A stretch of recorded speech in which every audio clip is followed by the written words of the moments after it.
Hello everyone. तो आप सभी कैसे हैं? सभी को हरे कृष्णा, राधे राधे। जैसा कि आप सभी को पता है कि यहाँ पर हम लोग अपना प्रीवियस ईयर का प्रैक्टिस सेट लेकर चलते हैं और ये जो प्रैक्टिस सेट है वो आपका पेपर 1 का है। पेपर 2 का जो प्रैक्टिस सेट है हमने आपको 25 वीडियो में आपको दे दी है पेपर 2 का। और जो बीएड के बच्चे हैं वो भी इसको देख सकते हैं क्योंकि यहाँ से उनके भी क्वेश्चन, बहुत सारे क्वेश्चन पूछे जाते हैं। तो चलिए आज हम क्वेश्चन नंबर 1 से करेंगे। और आप सभी को जैसा कि पता है, जो पुराने बच्चे होंगे वो प्रैक्टिस सेट करते हैं, उन्हें पता है कि प्रैक्टिस सेट करने का जो आपका प्रोसेस है क्या है। जो नए बच्चे उनको हम बता देना चाहते हैं कि आप जब भी प्रैक्टिस सेट किया करिए अपने साथ एक पेन और कॉपी लेकर बैठा करिए। पेन कॉपी में आपको क्या करना है कि देखिए, आप नंबरिंग क्या करिए 1 2 3 4 इस तरीके से। क्वेश्चन मैं पढ़ती हूँ, आप आंसर दिया करिए और अपने ऑप्शन के पास, जैसे कि क्वेश्चन नंबर 1 का क्या ऑप्शन है आप अपना लिख दीजिए। आप मान लीजिए ए लिख दिए, तो ए में अगर मैं ए बताती हूँ तो आप ए अगर आपका सही होता है तो सही करिए, गलत होता है तो गलत करिए। बाद में आप लास्ट में काउंट करिए कि आपने कितना नंबर गेन किया है। 12 से 13 नंबर कोशिश किया करिए कि आप सभी गेन करें, ठीक है। अगर नहीं होता है तो घबराने की कोई बात नहीं है, धीरे धीरे प्रैक्टिस सेट करिए और धीरे धीरे आपका नंबर 12 से 13 नंबर आराम से आने लगेगा और हो सकता है 15 से 15 में भी कर लें, ठीक है। तो चलिए क्वेश्चन नंबर 1 से आज हम स्टार्ट करते हैं। क्वेश्चन नंबर 1 आपका है कि निम्नलिखित में से कौन सा सूक्ष्म गति कौशल का उदाहरण है। ऑप्शन 1 है लिखना, 2 है चढ़ना, 3 है फुदकना, 4 है दौड़ना। सूक्ष्म गति कौशल पूछा आपसे, तो चलिए उत्तर हम बताते हैं आपको। यहाँ पर क्या होगा, तो यहाँ पर जो सूक्ष्म गति कौशल में आएगा ऑप्शन नंबर 1 आएगा, सही होगा लिखना। देखिए, सूक्ष्म मतलब क्या होता है, छोटा आपका होता है, ठीक है। जो गतिक कौशल होता है वो 2 तरीके का होता है, एक सूक्ष्म गतिक कौशल होता है और एक कौन होता है वो आप हमें कमेंट बॉक्स में कमेंट करके बताएंगे। और उस गतिक कौशल में क्या क्या आता है, ठीक है। आज आपको गूगल से ये करना है। देखिए, अब हम डेली एक इस तरीके से क्वेश्चन करेंगे जो आपको गूगल करके उनको देखना है। तो आप गतिक कौशल कितने प्रकार के होते हैं उन्हें देख के आना है। सूक्ष्म में क्या होता है और जो दूसरा है उसमें क्या होता है, ठीक है। तो ऑप्शन नंबर 1 सही करिएगा। चलिए दूसरा क्वेश्चन देखते हैं हम। क्वेश्चन नंबर 2 में पूछा गया आपसे कि किशोर डैश का अनुभव कर सकते हैं। ऑप्शन 1 है बचपन में किए गए अपराधों के प्रति डर के भाव, 2 है आत्मसिद्धि के भाव, 3 है जीवन के विषय में प्रतितृप्ति, 4 है आपका दुश्चिंता और स्वयं से सरोकार। अगर आप किशोरावस्था में हैं तो आप इन चारों ऑप्शन में से किस चीज़ का आप अनुभव करते हैं, ठीक है। या आप किशोरावस्था में रहे होंगे तो इन चारों चीज़ों में से किस चीज़ का अनुभव किए हैं आप उसको बताइएगा। तो चलिए उत्तर हम देख लेते हैं क्या होगा हमारा। ऑप्शन नंबर 4 से होगा दुश्चिंता एवं स्वयं में सरोकार। आप देखेंगे कि आप किशोरावस्था में रहेंगे तो आप हमेशा चिंतित और इस तरीके से कि हमें आगे क्या करना है, आगे किस चीज़ की पढ़ाई करना है, क्या करना है क्या नहीं करना है, बहुत सारे आपके मन में वो चीज़ें चलती रहती हैं, ठीक है। तो ऑप्शन नंबर 4 सही कर लीजिएगा। अगला क्वेश्चन हम देखते हैं, क्वेश्चन नंबर 3। क्वेश्चन नंबर 3 में पूछा गया आपसे कि शारीरिक रूप से अक्षम बच्चों को सामान्यतः डैश होता है। देखिए पूछा क्या है, अक्षम बच्चों को, सक्षम नहीं, आप पढ़ लीजिएगा, ठीक है। अक्षम बच्चों को बोला है। ऑप्शन 1 है डिसकैलकुलिया, 2 है डिसलेक्सिया, सॉरी डिसलेक्सिया इसको कर लीजिएगा, ठीक है। तीसरा है आपका डिसग्राफिया, चौथा है आपका डिस्थीमिया। अब देखिए शारीरिक रूप से पूछा है, ठीक है। हमने आपको कहा था dyslexia, dyscalculia, dysgraphia, dysphagia, dysthymia, ये सारी चीज़ें आपको याद करके रखना है। इसमें से एक क्वेश्चन आपको जरूर पूछा जाता है। तो ऑप्शन नंबर हम 3 देख लेते हैं। शारीरिक रूप से जो अक्षम बच्चे होते हैं तो डिसग्राफिया उनको कहा जाता है, ठीक है। ऑप्शन नंबर 3 सही होगा आपका। अगला क्वेश्चन देखते हैं हम। क्वेश्चन थोड़ा बड़ा, इसको छोटा कर लेते हैं। चलिए, आंशिक पुनर्बलन, ठीक है। आंशिक पुनर्बलन के बारे में पूछा गया आपसे। चलिए, आपसे पूछा गया है आंशिक पुनर्बलन।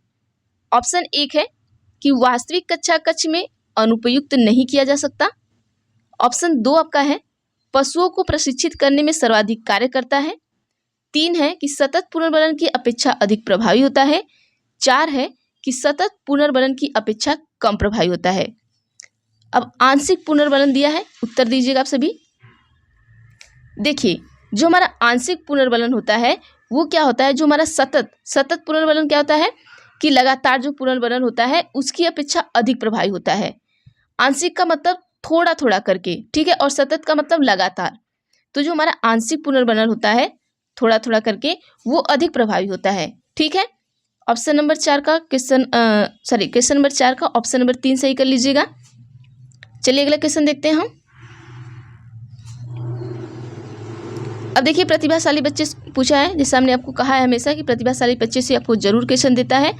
तो प्रतिभाशाली विद्यार्थी ऑप्शन 1 है स्वभाव के अंतर्मुखी होते हैं, 2 है अपनी आवश्यकताओं को दृढ़तापूर्वक नहीं कह पाते हैं, 3 है अपने निर्णयों में आत्मनिर्भर होते हैं, 4 है शिक्षकों से स्वतंत्र होते हैं। प्रतिभाशाली बच्चा होता कौन है? देखिए प्रतिभाशाली का मतलब है वह बच्चा जो पढ़ने लिखने में सक्षम होता है, अच्छी तरीके से चीज़ों को समझता है, आप किसी भी तरीके से समझाए तो वो चीज़ों को बहुत बढ़िया तरीके से समझता है, क्लास में अव्वल रहता है, हर चीज़ों में वो क्या रहता है, बहुत एक्टिव रहता है। तो देखिए क्वेश्चन नंबर 5 का ऑप्शन नंबर 3 सही होगा कि अपने निर्णय में आत्मनिर्भर होते हैं। देखिए इनको अगर पता है कि हमें चैप्टर नंबर 1 तैयार करना है तो वो कल आपका चैप्टर नंबर 1 तैयार करके ही आएंगे, क्योंकि वो अगर जो कह दिए उनको करना है। प्रतिभाशाली बच्चों में ये विशेषता पाई जाती है। चलिए अगला देखते हैं। स्वभाव के अंतर्मुखी होते हैं, इसका कोई मतलब नहीं है। अपनी आवश्यकता को दृढ़तापूर्वक नहीं कह पाते, ये गलत है। वो कह पाते हैं, अगर उन्हें इस चीज़ की आवश्यकता होती है वो कहते हैं। शिक्षकों से वो स्वतंत्र नहीं होते, वो हमेशा शिक्षकों से भागते नहीं है दूर, ठीक है। जो प्रतिभाशाली बच्चे होते हैं उनका कोई ना कोई डाउट पड़ा रहता है और वो बार बार शिक्षक से उस डाउट का सल्यूशन के लिए बार बार शिक्षक के पास जाते ही हैं। चलिए अगला क्वेश्चन देखते हैं हम। क्वेश्चन नंबर 6 आइए देखते हैं। अब देखिए क्वेश्चन नंबर 6 बहुत बड़ा है। वाइगोस्की जी आ गए। देखिए प्रतिभाशाली बच्चे वाइगोस्की, जीन पियाजे और हावर्ड गार्डनर, वाइगोस्की के बाद आपके ये बहुबुद्धि का सिद्धांत जैसे हावर्ड गार्डनर का, ये सारे क्वेश्चन आपके जो 8-10 क्वेश्चन है ये बहुत इंपॉर्टेंट है। यहाँ से क्वेश्चन आपको पूछे ही पूछे जाते हैं, ठीक है। 2 से 3 क्वेश्चन इनसे, मतलब कि एक जैसे वाइगोस्की हो गए तो वाइगोस्की से 2 क्वेश्चन तो आपका फिक्स रहता है। पियाजे हो गए, उनसे 2 क्वेश्चन हो गया। इसके बाद प्रतिभाशाली बच्चे हो गए, रूढ़िवादिता वाला हो गया। ये ऐसे आपके 8-10 टॉपिक हैं जहाँ से आपको 2-2 क्वेश्चन आता है। आपके 15 नंबर यही कवर करता है, ठीक है। चलिए क्वेश्चन है कि वाइगोस्की के सिद्धांत का निहितार्थ है। ऑप्शन 1 है कि प्रारंभिक व्याख्या के बाद कठिन सवालों को हल करने में बच्चे की सहायता न करना। 2 है बच्चे उन बच्चों की संगति में श्रेष्ठतम रूप से सीख सकते हैं जिनका बुद्धि लब्धांक उनके बुद्धि लब्धांक से कम होता है। ऑप्शन 3 है सहयोगात्मक समस्या समाधान। ऑप्शन 4 है प्रत्येक विद्यार्थी को व्यक्तिगत रूप से दत्त कार्य। तो चलिए उत्तर दीजिए क्या होगा। अब वाइगोस्की के सिद्धांत के अनुसार पूछा है। वाइगोस्की, देखिए ऑप्शन नंबर क्या सही होगा, ऑप्शन नंबर 3 सही होगा, कर लीजिएगा सहयोगात्मक समस्या समाधान। वाइगोस्की के सिद्धांत का निहितार्थ ये है आपका सहयोगात्मक समस्या समाधान, ठीक है। अब आइए अगला क्वेश्चन देखते हैं, क्वेश्चन नंबर 7। चलिए क्वेश्चन नंबर 7 में क्या कहा गया आपसे कि चिंतन के सूचना प्रक्रमण सिद्धांत में निम्नलिखित चरण आते हैं।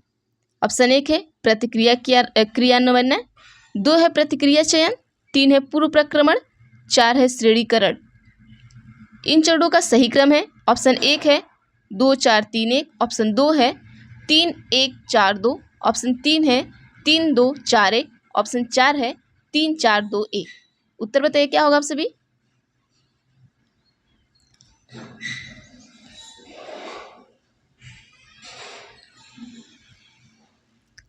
तो चलिए यहाँ पर हम देख लेते हैं, हमारा ऑप्शन नंबर 4 बिल्कुल सही हो जाएगा, 3 4 2 1। 3 में क्या आपका पूर्व प्रक्रमण, पूर्व मतलब पहले, ठीक है। देखिए चिंतन के सूचना प्रक्रमण सिद्धांत में जो चिंतन का होता है आपका सूचना प्रक्रमण सिद्धांत, तो सबसे पहले जो सही क्रम में आएगा, पहले पूर्व प्रक्रमण आप करेंगे, उसके बाद श्रेणीकरण करेंगे, उसके बाद प्रतिक्रिया चयन करेंगे, और जो आपका प्रतिक्रिया क्रियान्वयन होता है वो एकदम लास्ट में आता है। तो ऑप्शन नंबर 4 आपका सही हो जाएगा, ठीक है। चलिए अगला क्वेश्चन देखते हैं, क्वेश्चन नंबर 8। देखिए फिर से आपका डिसलेक्सिया डिस्ग्राफिया, देखिए क्वेश्चन आ गया आपको दूसरा क्वेश्चन। इसीलिए हम आपको कहे हैं कि डिसलेक्सिया डिस्ग्राफिया डिस्कैल्कुलिया ये सारी चीज़ें आप एक बार पढ़ लीजिएगा। शायद मैं पढ़ाई होंगी तो आप एक बार वीडियो में देखिएगा, या तो प्लेलिस्ट में होगा या कहीं भी वीडियो में आप ढूंढ लेंगे तो आपको मिल जाएगा। अगर नहीं मिलता है तो मैं कभी टाइम मिलता है तो मैं आपको करा दूंगी, ठीक है। क्वेश्चन नंबर 8 है कि एक बच्चा जो डैश से ग्रस्त है वह सा और वाज, न्यूक्लियर और अनक्लियर में अंतर नहीं कर सकता। ऑप्शन 1 है जबलिंग विकार, 2 है डिसलेक्सिया, 3 है आपका डिस्मोर्फिमिया, 4 है डिसलेक्सिया, ठीक है। तो इसमें से वो किस चीज से ग्रसित है? तो देखिए, जब बच्चा सा को वाज बोले, वाज को सा बोले, या न्यूक्लियर को अनक्लियर बोले, मतलब वो उसको देखने में क्या है, शब्दों को इधर उधर करके बोल रहा है, तो यहाँ पर क्या आएगा आपका, ये डिसलेक्सिया होगा, क्योंकि उसे पढ़ने संबंधी समस्या आ रही है, ठीक है। तो ऑप्शन नंबर हमारा 4 बिल्कुल सही हो जाएगा। अगला क्वेश्चन देखते हैं, क्वेश्चन नंबर 9।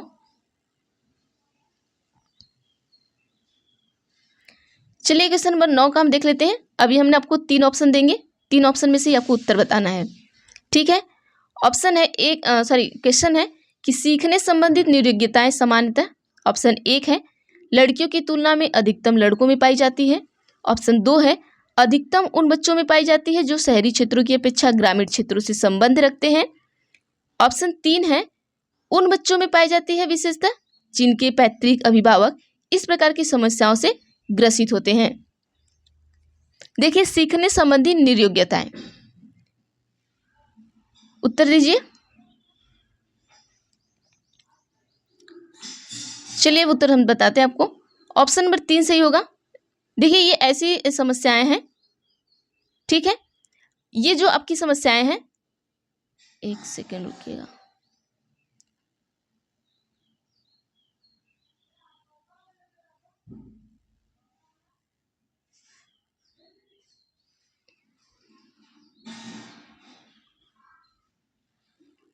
चलिए, क्वेश्चन नंबर जो 3 आपका होगा वो बिल्कुल सही होगा, ठीक है। क्वेश्चन नंबर 9 का क्वेश्चन नंबर 3, चलिए थोड़ा देखिए, उन बच्चों में पाई जाती है विशेषता जिनके पैतृक अभिभावक इस प्रकार की समस्या ग्रसित होते हैं, उनमें ये क्या पाई जाती है, सीखने संबंधी नियोग्यताएं पाई जाती हैं। अगला क्वेश्चन देखते हैं, क्वेश्चन नंबर 10 आपका। देखिए, क्वेश्चन नंबर 10 में क्या पूछा है। अच्छा, ऑप्शन इसके बहुत बड़े हैं, मैंने एक ही दिखा रही हूँ।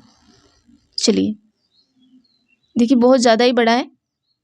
क्वेश्चन 10 है कि विद्यालय में नियमित उपस्थिति के लिए वंचित बच्चों को प्रोत्साहित करने का निम्नलिखित में से कौन सा तरीका सर्वाधिक उपयुक्त होगा।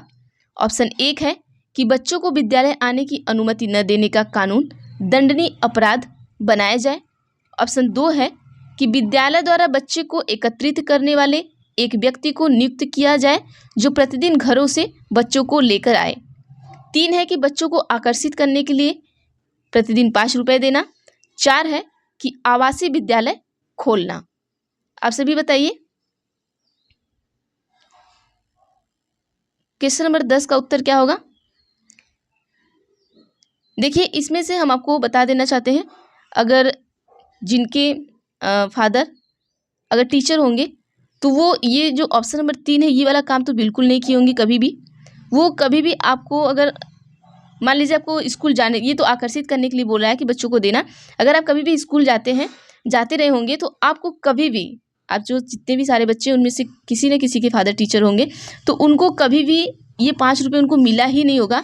सामान उनको भले से मिल गया होगा, लेकिन ये 5 रुपये कभी नहीं मिला होगा, क्योंकि मुझे भी नहीं मिला है, मेरे भी पापा टीचर हैं तो मुझे भी नहीं मिला है, क्योंकि उनको पता होता है कि ये जो 5 रुपये है ये बच्चों को लालच पैदा करता है और बच्चों को एक अलग वे में लेके जाता है। तो वो क्या करते थे, हम लोग को क्या होता था कि सामान मिल जाती थी लेकिन पैसे कभी नहीं मिलते थे। तो इस तरीके से आप समझ लीजिएगा, ये निगेटिव पॉइंट है आपका, ठीक है। कभी भी हम किसी को पैसे दे के लालच नहीं देना चाहिए, ठीक। आप लोग को भी कभी नहीं पैसे दे के लालच मिला होगा, सामान मिल गया होगा खाने के लिए लेकिन पैसे नहीं मिले होंगे, तो ये तो ऐसे ही गलत हो गया। अब बाकी बच्चों को आने की अनुमति न देना, दंडनीय अपराध बनाना, ये सब तो ऐसे ही गलत हो गया, ठीक है। पूछा क्वेश्चन क्या है ये ध्यान दीजिए। देखिए, प्रोत्साहित करने के लिए क्या करना है, वंचित बच्चों को प्रोत्साहित करने के लिए हम क्या करेंगे कि आवासीय विद्यालय, आवासीय मतलब जैसे पास में विद्यालय खोल दिए, ठीक है, घर के पास में ऐसे कुछ विद्यालय खोल दिए। अब बच्चे क्या होंगे, उनके अंदर वो होंगे कि अरे हमारे बगल में या हमारे घर के पास विद्यालय खुल गया, चलो पढ़ने चलते हैं, या इस तरीके का उन्हें एक उनके अंदर क्या होगा, प्रोत्साहन होगा। तो आप ये तरीका अपना सकते हैं, बाकी इन तीनों में से कोई तरीका आपको अपनाना नहीं चाहिए। तो क्वेश्चन नंबर 10 का जो ऑप्शन नंबर आपका 4 होगा वो बिल्कुल सही होगा। अब आइए क्वेश्चन नंबर 11 देखते हैं हम। क्वेश्चन नंबर 11 जो है, विद्यालय में देखिए लिंग भेदभाव का आ गया क्वेश्चन आपको। विद्यालय में लिंग भेदभाव से बचने का सर्वोत्तम तरीका हो सकता है। ऑप्शन 1 है पुरुष एवं महिला शिक्षकों को समान संख्या में भर्ती करना। 2 है कि विद्यालय में लिंग भेदभाव को दूर करने के लिए नियम बनाना और सख्ती से उसका पालन करवाना। 3 है कि संगीत प्रतियोगिता के लिए लड़कियों की अपेक्षा अधिक लड़कों का चयन करना। 4 है कि शिक्षकों द्वारा उनके लिंग पक्षपातपूर्ण व्यवहारों का अधिसंज्ञान करना। तो देखिए क्वेश्चन नंबर 11 जो है उसका जो सही उत्तर होगा ऑप्शन नंबर आपका 4 सही होगा कि शिक्षकों द्वारा उनके लिंग पक्षपातपूर्ण व्यवहारों का हम क्या करेंगे, अधिसंज्ञान करेंगे। ठीक है, ये हमारा क्या करेगा कि लिंग भेदभाव से बचने का ये सबसे अच्छा तरीका हमारा है। और चीजें भी तो है, लेकिन क्या पूछा आपको, सबसे अच्छा तरीका पूछा है। तो ऑप्शन नंबर जो 4 होगा वो हमारा सबसे बेटर तरीका होगा। ठीक है, अब आइए अगला क्वेश्चन देखते हैं। Question number 12। क्वेश्चन नंबर 12 में आपको 2 ऑप्शन देंगे, इन्हीं 2 ऑप्शन में से आपका एक ऑप्शन सही है, सही करिएगा। क्वेश्चन है कि शैक्षणिक क्षेत्रों में निष्पादन के आधार पर शैक्षणिक क्षेत्रों में निष्पादन के स्तर को बढ़ाने का औचित्य स्थापन किस आधार पर किया जा सकता है। ऑप्शन 1 है वह व्यक्तिगत विभिन्नताओं को संतुष्ट करता है। 2 है यह हसियाकृत विद्यार्थियों के लिए प्रतिपूरक भेदभाव की नीति का अनुगमन करता है। देखिए क्वेश्चन कितना आपको 1 to 5 में भी टफ दिया है, इससे अच्छा क्वेश्चन तो आपको 6 to 8 में देता है। ठीक है, जो CDP का क्वेश्चन है इससे अच्छा तो आपका 6 to 8 में ही आता है। आपने देखे होंगे, आप नहीं देखे तो जाके देख सकते हैं। चलिए उत्तर दीजिए आप सभी। थोड़ा डिस्टर्बेंस हो जाता है क्योंकि हॉस्टल में थोड़ा सुबह सुबह लोग काम करते रहते हैं, तो सुबह क्लास लेना या फिर शाम को क्लास लेना, कभी दोपहर में क्लास लो तो वो थोड़ा आपको सही तरीके से हो जाता है, बाकी सुबह शाम नहीं हो पाता है। तो चलिए देखते हैं यहाँ पे ऑप्शन नंबर 12 जो है उसका जो नहीं, क्वेश्चन नंबर 12 में बार बार ऑप्शन बोल दे रही हूँ। क्वेश्चन नंबर 12 का जो ऑप्शन नंबर 1 है वो आपका सही हो जाएगा कि वह व्यक्तिगत विभिन्नताओं को संतुष्ट करता है। ठीक है, चलिए क्वेश्चन नंबर 13 देख लेते हैं। अब देखिए आपको पोर्टफोलियो से क्वेश्चन पूछा गया है। ठीक है, क्वेश्चन है कि विद्यार्थियों के पोर्टफोलियो के लिए सामग्री का चयन करते समय डैश का डैश जरूरी होना चाहिए। ऑप्शन 1 है विद्यार्थियों समावेशन। ऑप्शन 2 है अभिभावकों समावेशन। 3 है विद्यार्थियों बहिष्कार। 4 है अन्य शिक्षकों समावेशन। आप विद्यार्थी के पोर्टफोलियो के लिए आप सामग्री का चयन कर रहे हैं, तो उस समय आपके पास क्या चीज़ें जरूरी है, क्या विद्यार्थी जरूरी है, समावेशन जरूरी है, अभिभावक है, या क्या है, इस 4 ऑप्शन में से आप एक बताना है। तो देखिए जो सही उत्तर होगा आपका ऑप्शन नंबर 1 होगा कि विद्यार्थियों और समावेशन का होना चाहिए। ठीक है, इनका होना बहुत जरूरी है। अगर आप पोर्टफोलियो का सामग्री का चयन कर रहे हैं तो चयन करते समय आपके विद्यार्थियों का भी आवश्यकता है और समावेशन की भी आवश्यकता है। ठीक है, क्वेश्चन नंबर 14 देखते हैं हम।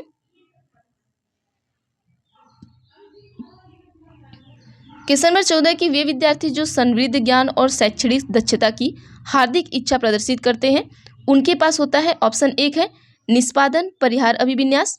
2 है कार्य परिहार विन्यास अभिविन्यास। 3 है नैपुणिकता अभिविन्यास। 4 है निष्पादन उपागम अभिविन्यास। देखिए कुछ ऐसे क्वेश्चन है जो थोड़े टफ हैं आपके, तो उन्हें ध्यान से देखिएगा। क्वेश्चन क्या पूछा है उसको ध्यान दीजिए। देखिए वे शिक्षार्थी जो समृद्ध ज्ञान और शैक्षणिक दक्षता की हार्दिक इच्छा प्रदर्शित करते हैं तो उनके पास क्या होता है, तो उनके पास आपको क्या होगा, निष्पादन उपागम और अभिविन्यास होगा। ठीक है, ऑप्शन नंबर 4 जो है वो सही होगा, निष्पादन उपागम अभिविन्यास। चलिए अगला क्वेश्चन देखते हैं। क्वेश्चन नंबर 15 और ये क्वेश्चन नंबर लास्ट हमारा होगा। क्वेश्चन है कि शिक्षक डैश के अलावा दिया है। ठीक है, क्वेश्चन ध्यान रखिएगा आप सभी। निम्नलिखित को करते हुए समस्या समाधान को विद्यार्थी के लिए मजेदार बना सकते हैं। इनमें से एक ऐसा है, उसके अलावा और चीजों को करते हुए क्या करेगा, विद्यार्थी के लिए जो समस्या समाधान है उसके लिए मज़ेदार बना सकता है। ऑप्शन 1 है जब विद्यार्थी स्वयं से कोई कार्य करने की कोशिश कर रहे हो तो उनसे परिपूर्ण की अपेक्षा करने। 2 है मुक्त अंत वाली सामग्री उपलब्ध कराने। 3 है मुक्त खेल के लिए समय देने। 4 है सृजनात्मक चिंतन के लिए असीमित अवसर उपलब्ध कराने। उत्तर बताइए। इसमें से एक नेगेटिव पॉइंट है, 3 पॉजिटिव आपका है, तो नेगेटिव क्वेश्चन ही आपका सही होगा। ठीक है, के अलावा दे दिया तो ये आपका नेगेटिव में ही जाएगा। ठीक है, एक ऑप्शन ऐसा है जो उसके अलावा आपको सारे 3 ऑप्शन करने हैं और एक ऑप्शन आपको नहीं करने हैं। तो चलिए जो उत्तर हम उसको देख लेते हैं। ऑप्शन नंबर 1 हमारा सही हो जाएगा कि जब विद्यार्थी स्वयं से कोई कार्य करने की कोशिश कर रहे हो तो उनसे परिपूर्णता की अपेक्षा करना। आप परिपूर्णता की अपेक्षा कभी नहीं करेंगे, क्योंकि बच्चा अपने से कार्य कर रहा है ना। जब बच्चा अपने से कार्य कर रहा है तो 100% वो कार्य को सही नहीं कर पाएगा, कुछ ना कुछ उसमें त्रुटियां या कुछ ना कुछ कमी रहेंगी। तो आप उससे इतना ज़्यादा एक्सपेक्ट नहीं करेंगे, आप उससे परिपूर्णता की अपेक्षा नहीं कर सकते हैं। ठीक है, तो ऑप्शन नंबर 1 सही कर लीजिएगा। ये रहा आपका 15 क्वेश्चन। बाकी 15 क्वेश्चन हम देखेंगे नेक्स्ट वीडियो में आगे आने वाली। और बाकी आपके जो भी वीडियो है वो धीरे धीरे आते रहेंगे। आप सभी कमेंट करते हैं कि मैडम ये वीडियो चाहिए, वो वीडियो, तो हम आपको ईवीएस का भी देंगे और उसके बाद आपको साइंस का भी देखते हैं। अगर आज टाइम मिलता है शाम के टाइम तो साइंस का मैं वीडियो शायद अपलोड कर दूँ, अगर टाइम मिलता है तो। जैसे मैं अभी ऐसा रखती हूँ कि एक दिन साइंस का अपलोड करती हूँ आपको और एक दिन हम आपको एसएसटी लेके चलते हैं, तो दोनों लोग का कवर होते चलेगा। ठीक है, तो बाकी जो बच्चे नए हैं चैनल पे प्लीज़ चैनल को सब्सक्राइब कर लीजिएगा। आप सभी बेल आइकन को भी क्लिक कर लीजिए ताकि मैं जो भी वीडियो बनाऊँ आप तक पहुँचे। और जो बच्चे जो भी आप ट्विटर हैंडल या फिर ट्विटर हैंडल, आप जो भी सोशल मीडिया मतलब टेलीग्राम हुआ, व्हाट्सअप हुआ, फेसबुक हुआ, जो भी यूज़ करते हैं आप वहाँ वीडियो प्लीज़ शेयर कर दिया करिए ताकि ज़्यादा से ज़्यादा लोगों तक पहुँच सके। और एक लाइक कर दिया करिए क्योंकि आपके एक लाइक से हमें मोटिवेशन मिलता है और आपके लिए हमें वीडियो बनाना अच्छा भी लगता है। तो हम नेक्स्ट बार से हम देखते हैं, आपको एक दिन एसएसटी करते हैं और एक दिन आपको साइंस करते हैं। तो आप सभी कमेंट करके बताइएगा कि क्या ये सही रहेगा, क्योंकि एसएसटी के बच्चों का दे देंगे तो फिर साइंस के बच्चे सोचते हैं कि मैम हमारा नहीं हुआ। तो मैं यही सोच रही थी कि एक दिन एसएसटी कर लेते हैं और एक दिन साइंस कर लेते हैं, दोनों का मिला के हम दे देते हैं। बाकी हमारा तो ये सीडीपी चलता रहेगा और पर्यावरण ये सब चीज़ें देखते हैं कैसे होती है चीज़ें, तो हम आपको देंगे। देखिए सारी वीडियो देंगे, अगर इस मंथ में नहीं हो पाया तो नेक्स्ट मंथ में हम आपको सारी वीडियो प्रोवाइड कर देंगे। ठीक है, तो चलिए थैंक यू एवरीवन, देखते हैं नेक्स्ट वीडियो में हम।